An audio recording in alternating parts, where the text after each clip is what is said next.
Hello, real estate friends. Tracy Thrower Conyers back with episode 4 of the Countdown to Chaos series chronicling and explaining the seismic changes coming to the real estate industry later this month, courtesy of a series of class action commission lawsuits. Find my blog post on the same topic at thetracytalks.com. If you enjoy this content, please consider subscribing to the newsletter at thetracytalks.com. This week, I'm focusing on 4 big reasons that residential real estate sellers should consider continuing to pay buyer agent fees. Let's get into it. All right, so it's 15 days and counting. As of the publication of this podcast/video, we are 15 days away from sweeping changes to the residential real estate industry, courtesy of those commission lawsuits that I mentioned. Are you ready? Is the industry ready? 2 of the biggest challenges coming out of those lawsuits are, 1, that sellers can no longer offer buyer agent compensation in the MLS, and 2, all buyers must sign representation agreements with their buyer agents, assuming responsibility for payment of services rendered. In today's edition of my Countdown to Chaos series, I'm looking at 4 compelling reasons sellers should consider continuing to pay buyer agent fees going forward into the new normal. Historically, these fees weren't discussed, they were just offered. It was widely known how much a buyer agent would be paid because the number was published in the MLS. Going forward, it's not going to be in the MLS anymore. I'm not going to comment on the propriety of past practices, but I will say that taking the offer of compensation out of the MLS is the dumbest idea ever and a huge step backward in transparency. But hey, what do I know? I'm only a longtime consumer fraud attorney and real estate broker. Cue the eye roll. I've already heard from sellers directly and heard plenty of stories from other agents that sellers can't wait to reclaim the 2.5% to 3% for their own pockets. But is that really the smartest play for sellers interested in getting top dollar and the best terms on the sale of their property? I am strongly in the no camp. Please note as you listen to this content that my licensure, experience, and focus are in California, but my observations can be used to ask specific questions to listing agents in any state. Let's start with a few universal truths about selling a home to achieve the top price and best terms. Universal truth number 1, to achieve top dollar and the best terms on the sale of your property, you need as many buyers as possible competing to buy your property. One buyer at the table won't even offer you list price if they have a good agent, and they will know they are the only player when the counter offer doesn't come back on a seller multiple counter offer form. Or a few buyers may compete, but not likely as vigorously as having several buyers at the table. I feel so strongly about this universal truth that I previously developed a proprietary formula I use with my seller clients to ensure that we have the maximum number of competing buyers at the table. Ask me about it if you're thinking about selling your residential property. Universal truth number 2, listings that linger on the market are frequently stigmatized with buyers and their agents wondering why the property is still on the market if it's so great. The same question comes up in scenarios where the MLS shows that a property has fallen out of escrow. Assumptions are generally made that there is a problem with the property, not the buyer who fell out of escrow. That's a problem for the seller. Universal truth number 3, buyers have 4 options when it comes to buyer agent representation. The buyer can, number 1, bring a highly paid, top-notch agent who will make sure the transaction runs and closes smoothly. Number 2, can bring a low-budget, mediocre, or worse agent who will either cause problems or do nothing. Number 3, the buyer might come without an agent and slow things down because nobody is available to explain things and answer questions. Or number 4, use the listing agent or somebody on that agent's team to represent their buying interests. Universal truth number 4. Buyers are generally cash strapped when it comes to buying a home. This is going to be true at all levels, except maybe the very top and cash only buyers. But most buyers want to maximize their down payments, so they'd rather take any extra money and put it into their down payment. Insurance for new insureds is astronomical right now. That's a huge expense. Loan costs and closing costs are a chunk of money. And paying out of pocket for inspections is generally a surprise expense to buyers. And sometimes it takes more than just a general inspection to make sure that the property is as the sellers are representing it is. Adding the cost of a good agent to their expenses is going to be more than many buyers can bear. Cross-reference universal truth number 1. So, given the context of these universal truths, let's look at each of the reasons I think a seller would be making a big mistake by not paying for the buyer's agent. Reason number 1, maximum exposure. Your property brings top dollar. Most people think that putting a listing in the MLS and planting a sign in the front yard is all it takes to sell a house.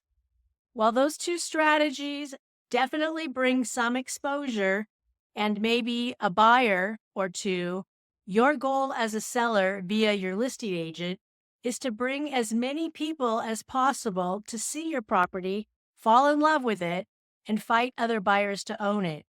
Refer again to universal truth number 1. In recent years, with a lack of listings, one of my primary tasks when working with buyers has been to encourage them to broaden their search area beyond that one neighborhood they thought they had to have. Seeing in the MLS that the seller is willing to pay buyer agent fees will make your property more attractive and may encourage those buyers who weren't looking in your neighborhood but would consider a house, especially where the fees are paid for, it makes them more inclined to come look at your property.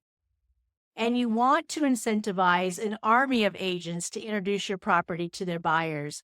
The MLS alone only works if buyers are searching your specific neighborhood on all the platforms that publish the MLS data.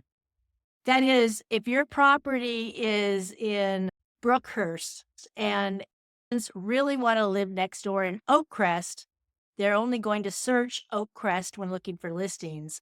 It really takes a sharp agent to understand that your Brookhurst property is like many of the Oakhurst properties and to introduce the buyer to your property. Reason number 2 for wanting to pay for a good agent on the buyer side is that you want, as a seller, for escrow to run smoothly and close.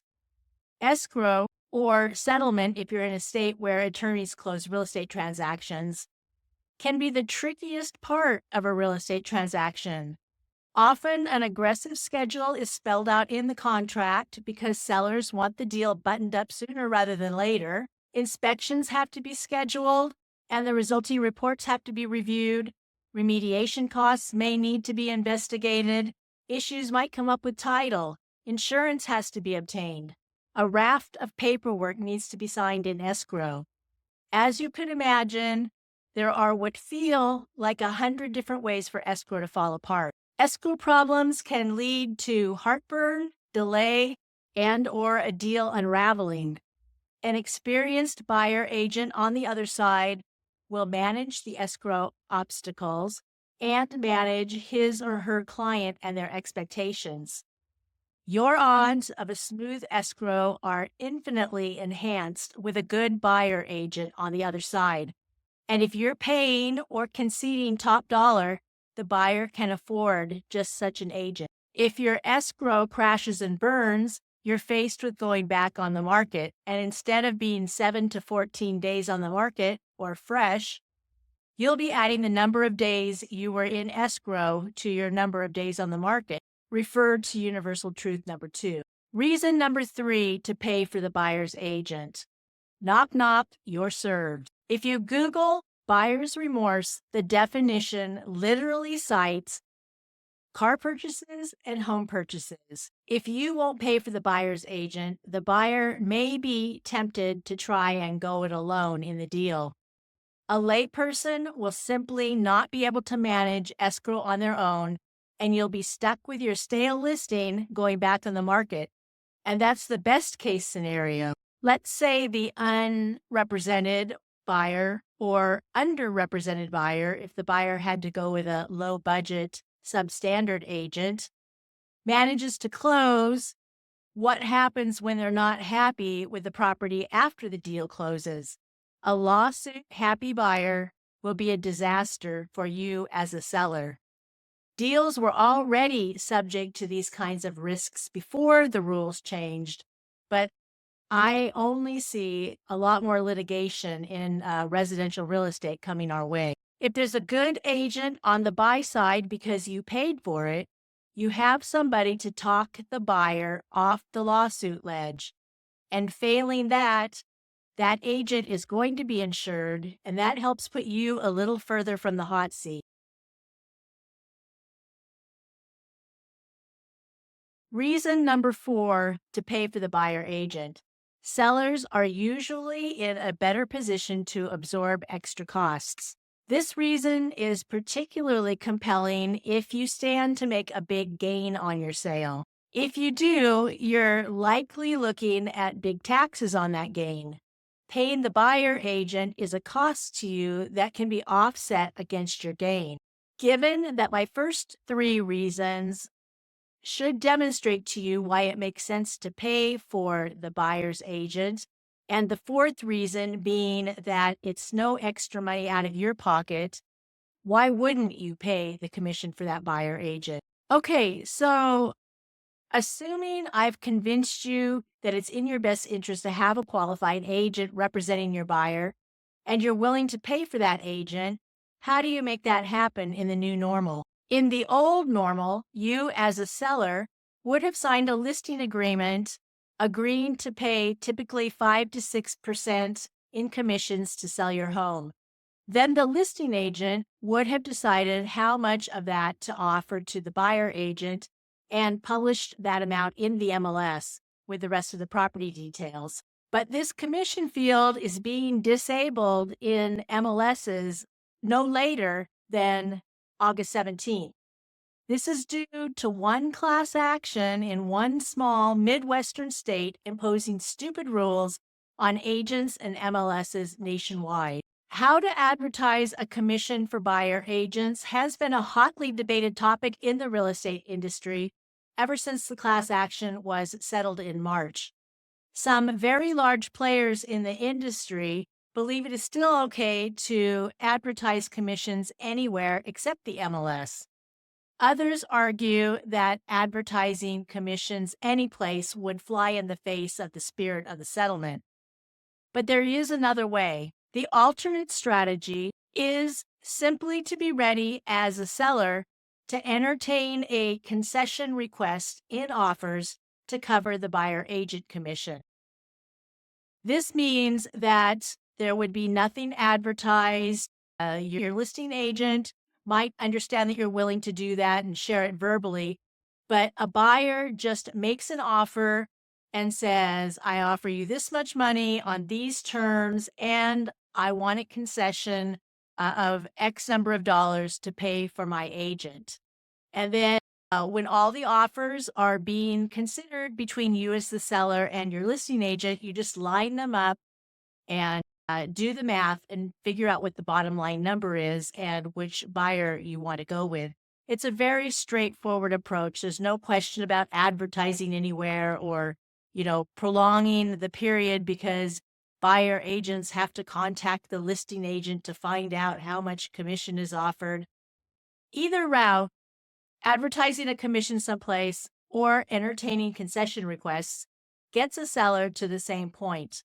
But I contend that the second strategy is just cleaner. But the main point here is that there are still ways to make it known that you're willing to pay for the buyer's agent without advertising it as a commission. One final point I want to make has to do with dual agency. Sometimes, or I shouldn't say sometimes, it happens fairly frequently that buyers without an agent relationship will simply use the listing broker to take care of their buying interest in the transaction. As a former consumer fraud attorney, dual agency makes me absolutely crazy. Dual agency being where one agent represents both the buyer and seller. As I previously stated in part 3 of this series, there is simply no universe where two competing parties, as in the buyer and seller, can both maximize their outcome via one representative, no matter how noble the representative. Even another agent on the listing agent's team is a risk if that person is junior to the listing agent and or beholden to the listing agent for his or her livelihood. There just isn't enough protection to both the buyer and seller in this scenario. Technically, dual agency also applies to any agents under the same broker, whether or not they're on the same team. And where the broker has any influence over one or both of the agents, I would steer clear as a seller. The cleanest agency comes from separate brokers who can separately and zealously represent their respective clients. To put it simply, you don't want the listing agent sharing your secrets with the buyer, and the buyer shouldn't want their secrets shared with you. That is not a recipe for negotiation that brings both parties their highest and best outcomes. All right, some final thoughts. I've provided not one, but 4 good reasons that sellers should want to pay for good representation on the other side of their transaction. Did I convince you? Let me know in the comments. I'm genuinely interested in hearing from consumers about how they are reading this situation with the new rules. So mark your calendars. The new normal is upon us, effective August 17th. My own MLS is removing the commission field sooner. So we're already in that state of flux. In my next episode, I'll be sharing my thoughts about what consumers can expect from buyer agents in the new normal with the formal agreement requirements. And as a disclaimer, I want to say you are not my client unless we have a written agreement in place. This podcast is offered for informational and or entertainment purposes only. Neither I nor Silicon Beach Properties nor eXp Realty Inc. is responsible for the consequences of how you implement the content herein. And nothing is intended to address your specific situation in any event. Additionally, the new normal is very much in flux, and the information contained herein may be outdated either legally or factually by the time you consume this content, so consult a professional licensed in your jurisdiction for advice. If you have questions on the topic of sellers paying buyer agent commissions or any other of the topics in this series and how they might impact your own home buying or selling plans, I invite you to drop by my Zoom office hours every Thursday from 10 a.m. to noon or Sundays from 10 a.m. to 1 p.m. Use the link siliconbeachzoom.com to find me. Using that link will drop you into the waiting room, and as soon as I finish with the person in front of you, I will invite you in.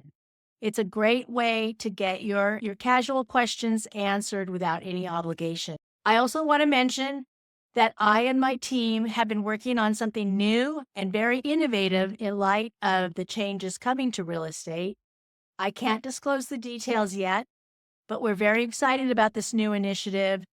There's a link in the show notes to sign up for early notification when we do announce the details. Please know that I personally write and produce the trend line, including this Countdown to Chaos series. and do not use AI or junior staff to write any content with my name on it. If this is not the case with any segment, I will tell you. This is my content authenticity statement for the bots. I know you're listening. Until next week, be well, and please tell a few friends about the Beach Cities trend line. Trend lines are fundamental to choosing a home buying or selling negotiation strategy. Anybody who plans to buy or sell this year will want to join us for this important conversation. And of course, I will continue to chronicle and explain all the new changes as they roll out and then as they get sorted out in practical application. Come along with me on this journey. Subscribe to this podcast wherever you're catching it or at thetracytalks.com.